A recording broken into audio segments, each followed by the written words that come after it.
What is going on, gunfighters? Saddle up for another episode of Gunfighter Life, where we talk about guns, gunfighting, tactics, ammo, ballistics, and today, making your own hasty shooting range. All those topics the right way with Almighty God at the center, Judeo-Christian values, and real-world first-hand experience. I am blessed to serve you as host today. Pass on knowledge, skills, and experience that I have with you. Quick bio, not the lengthy one you normally hear. Been a professional gunfighter most of my adult life. Military, combat veteran, Marine Corps. Also urban warfare instructor for the Marine Corps. Law enforcement veteran. State rifle and pistol champion a few times over in a few different places, a few different years. Private contractor, commander of a tactical team to stop active shooters. Been blessed to do all that. Blessed be the Lord my rock, who trains my hands for war, my fingers for battle. I would not have done any of that if God had not given me the talents and skills and kept me safe and gotten me through that. To God be the glory. What are we going to talk about today? We're going to talk about setting up your own hasty shooting range. A lot of people that live in the people hive that I would call east of the Mississippi, and especially the Northeast,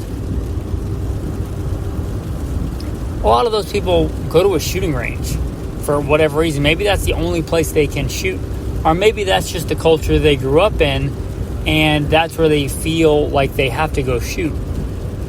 Now, if you live somewhere like, I don't know, New Jersey or something,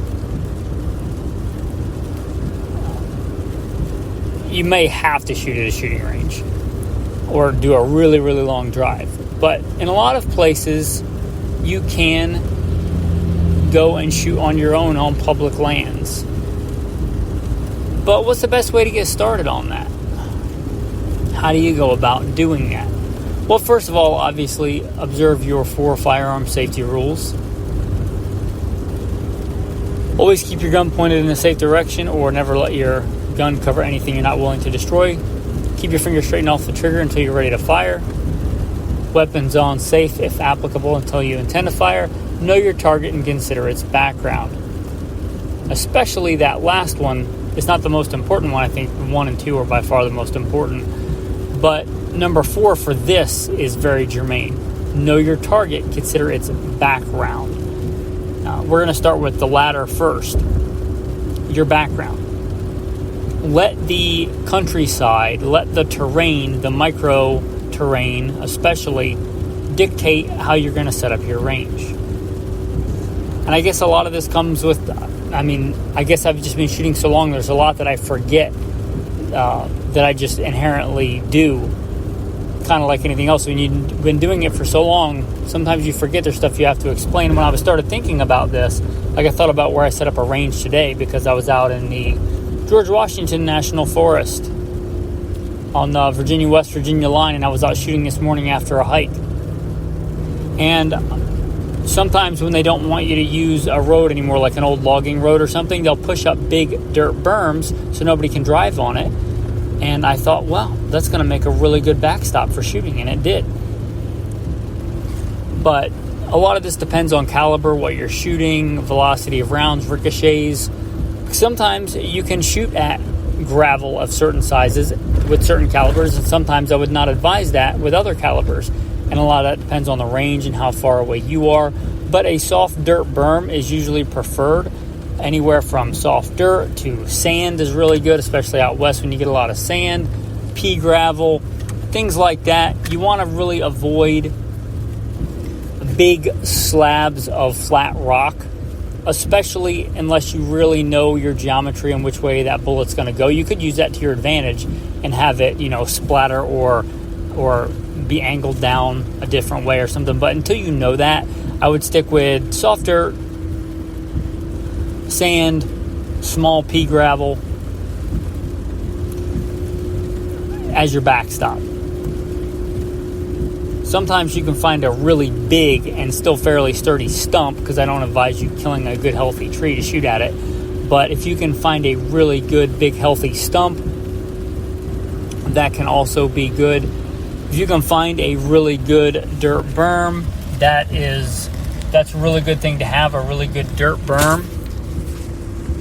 However, you can kind of do the same thing if you can put yourself in an elevated position, right? If you're somewhere shooting relatively flat and you can put yourself on a high point, then you're essentially doing the same thing, right? You're shooting down into the dirt, into the ground. But either way, a good, safe backstop.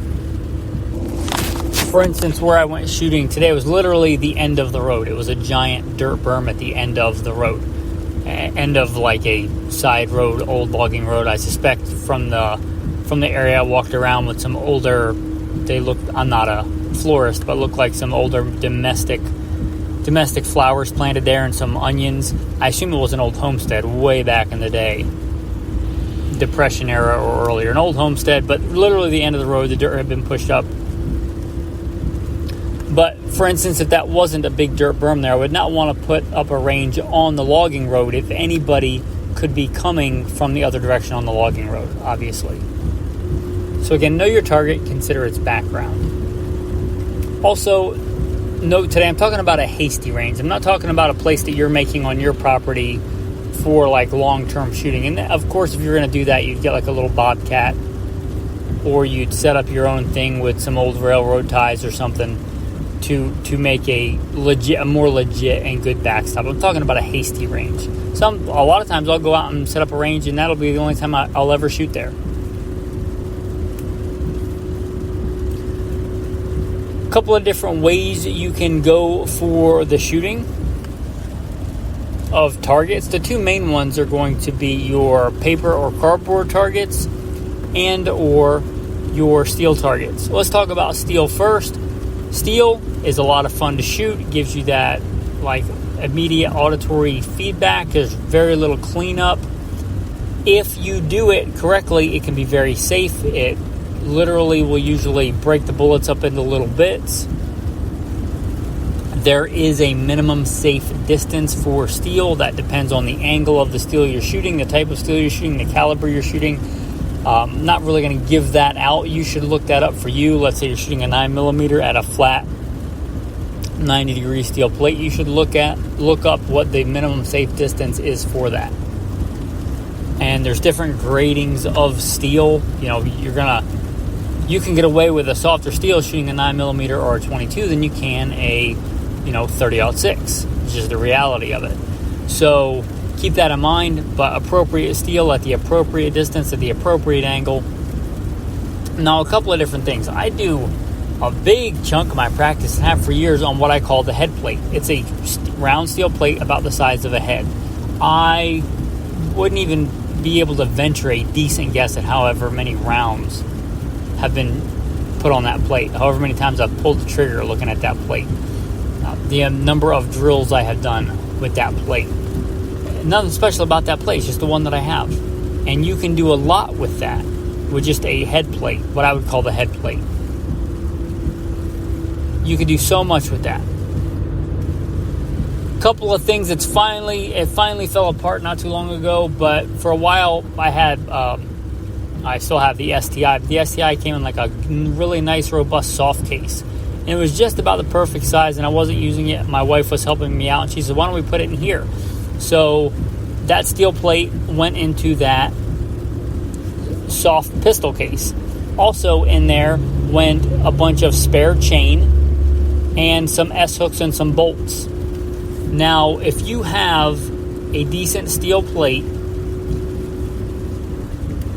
and some S-hooks and a couple of pieces of chain and some bolts, you can probably find a decent way to hang that setup in all but the most barren of environments. And there are some environments too barren, but in most places, I've done anything from hanging targets to like making a tripod with just a piece of 550 cord wrapped around the top. Hopefully you're carrying string as part of your EDC anyway, right? You make a little tripod like you would hang a pot over a fire, and you hang the steel plate in the middle of it, or one of those rubber targets in the middle of it. Or you get a couple of old dead trees and you set one long ways over two cut stumps. and you hang the steel plate from it. Or you just find a tree that's already dead and you hang the steel plate from that tree.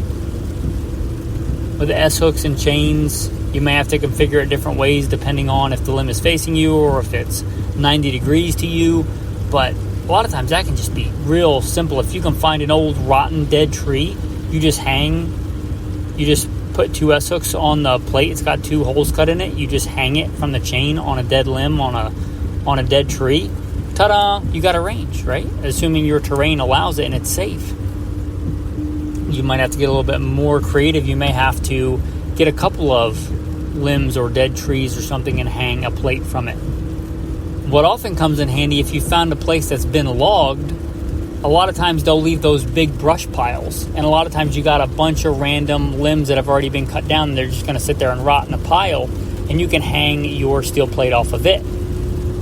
So I'm not going to go through every possible way. I don't think I could even do that. But those are just some examples I can think of times that I have made and ways that I have made a way to hang that steel target. If you even want to hang it. Now, hanging it is nice because it I like to hang it so you can see it swing if you're shooting it at longer distances. It kind of gives you that confirmation that you got a good hit on it. But you don't have to hang it, right? If you have that old stump or something, you can literally just lean it against the stump. Now, I briefly mentioned the rubber targets. If you don't want to mess with the steel and you're concerned about ricochets or spalling from the steel, you can buy those rubber targets. There's different brands. Basically, you do the same thing. You can get a plate that'll move when you hit it. The good thing about those is, and I will sometimes use them when I'm working on like a fast speed draw at close distance, like arm's length or double arm's length or CQB stuff, is there's really no minimum safe distance. And they're all different shapes and sizes, and you can literally either hang those up or just set them on a dirt berm or a stump or something like that. And those can work really well. Now, the next one I'm going to talk about is our paper targets. If you're into competition shooting and stuff like that, you're probably intimately familiar with the standard target stands. They hold the really small pieces of lumber that you go in and you staple the targets to. Those are readily available. They're pretty much a standard size, and you can attach your USPSA or IDPA, which are slightly different targets, to them. Those are fantastic. Use those for a long time.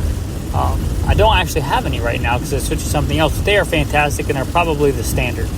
If you want to work on your tactical shooting and have multiple of those and set them up in different arrays, and especially if you're practicing for competition on those targets, that makes a lot of sense.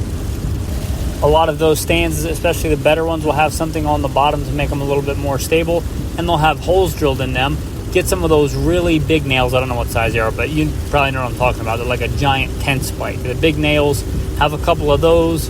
You can drive them into the ground to save you on a windy day. If it's at all windy, little tactical tip here for you. If it's at all windy, put a bunch of staples in there. You might try to skimp out and save on the staples, but every time that blows out, you've wasted those staples. So if it's at all windy, put more staples in that you think you're going to need. And always have a backup way to attach a target. You run out of staples, they're the wrong size, your stapler breaks, who knows, you're using it and the thing falls out and you lose it. So always have a backup. Those big kind of bread clips or like bag clips or filing, those big metal clips used for heavy duty paperwork, those can work really well.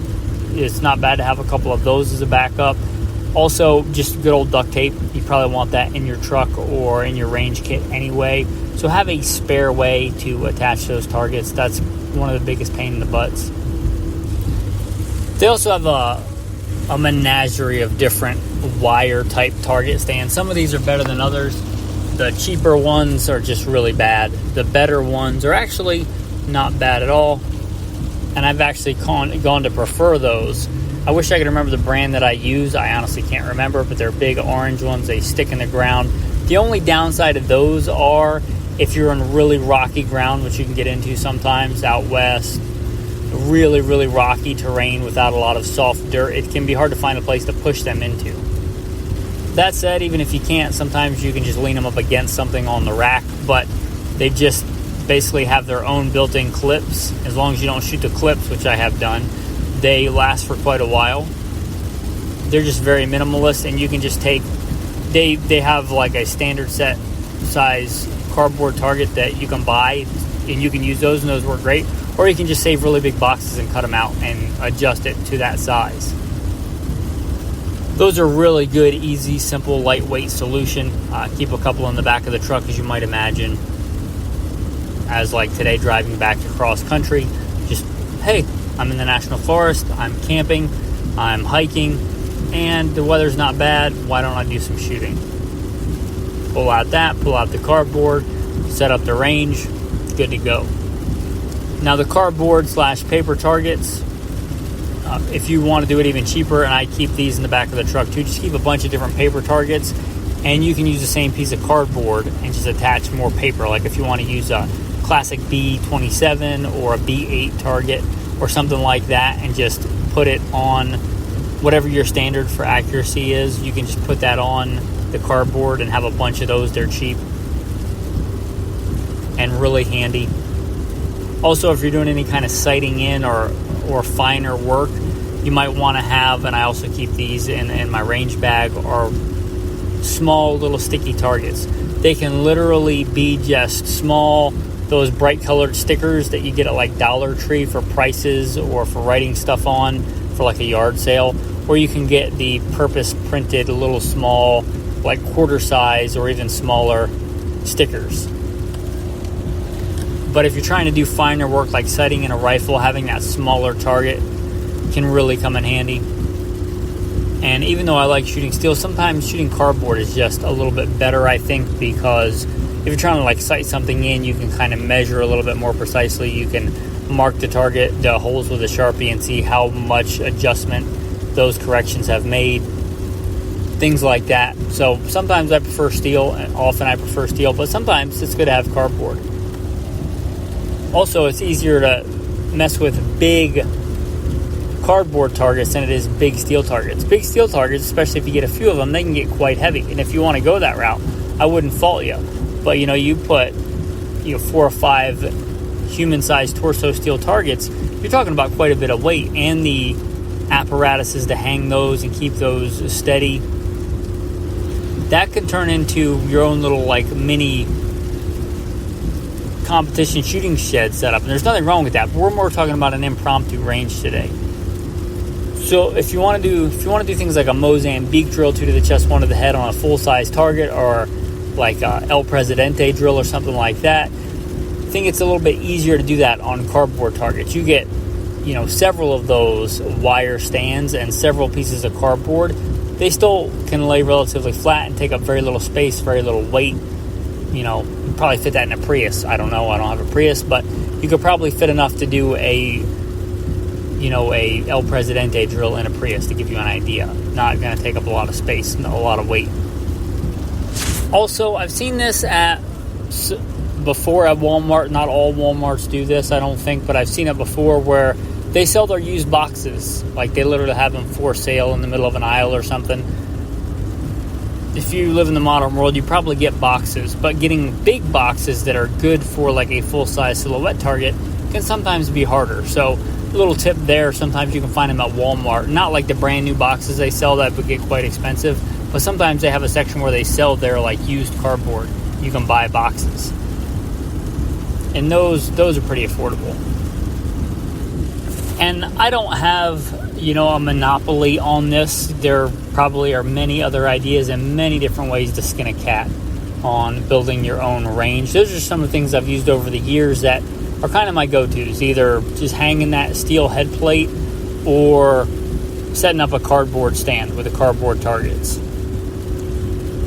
And or the rubber targets. Just setting up a rubber target, having some chain or some steel cable or some S-hooks, having some bolts for your steel targets, depending on what presents itself for hanging them. Having some of that cheap white Walmart, or whatever brand, I'm not sponsored by Walmart, but some really cheap bright colored spray paint for spray painting your target. You can use it on the cardboard too. If you just have a brown piece of cardboard, you can just paint a circle on it, or make a stencil and paint on it if you want. If you have a minimum of equipment and some ingenuity, some creative thinking, you can make a pretty decent practical range to turn money into skill, to turn ammo and time into skill. So don't think that you have to go to an indoor range. If you want to, if that's what you like, I honestly don't, but you want to go to like an indoor range or a structured range where they tell you it's safe to go down range every 15 minutes or whatever. If that's what you want to do, then go ahead. Those have their place. But if you want to make your own range, make your own rules, work on shooting on the move, shoot laying down supine on your back, your practical kind of skills that a lot of ranges just won't let you do. You might have to set up your own range. So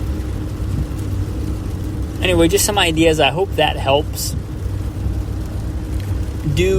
We do a lot here on this caliber versus that caliber, and this gun versus that gun, and top 5 of this or something like that for guns and ammunition and calibers. But really, this is probably more important than that, the minutia of this caliber versus that caliber. Because if you can't use the talents God's given you to multiply your talents, then, whatever caliber you can't hit with doesn't really make a difference. And setting up a range, a hasty range, let's call it, that's a good skill to have as a gunfighter. With that, your tactical tip of the day. I'm not affiliated with these guys, but NSSF, National Shooting Sports Foundation. They have a website, they have a little thing on there to find places to shoot. If you're not familiar with that website, that organization, I'm not saying they're the best organization. I'm just saying they have this on their website, at least last time I checked they did. You can go there and look up where you are and find places to shoot. Sometimes there'll be like an organized range, sometimes it'll just be a place where people in that area go and shoot. So that's your tactical tip of the day. It's free. NSSF. November, Sierra, Foxtrot, National Shooting Sports Foundation website. There's I don't know what it's called, where to go shoot or places to shoot, something like that. I'm sure you can figure it out. Your tactical verse of the day. I'm going to give you 2. Take the talent from him and give it to the one who has 10 talents. Jesus tells the parable of the talents, and the one who uses those talents wisely gets more, and the one who doesn't, it gets taken away. And Jesus also says,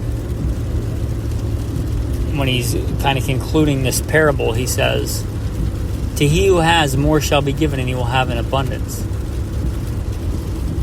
But he who does not have, even what he has, will be taken away. If you're given a talent, an ability, a skill, don't waste it. Don't squander it. Use it, develop it, multiply it. It's a gift from God. With that, thank you for listening, and have a blessed day.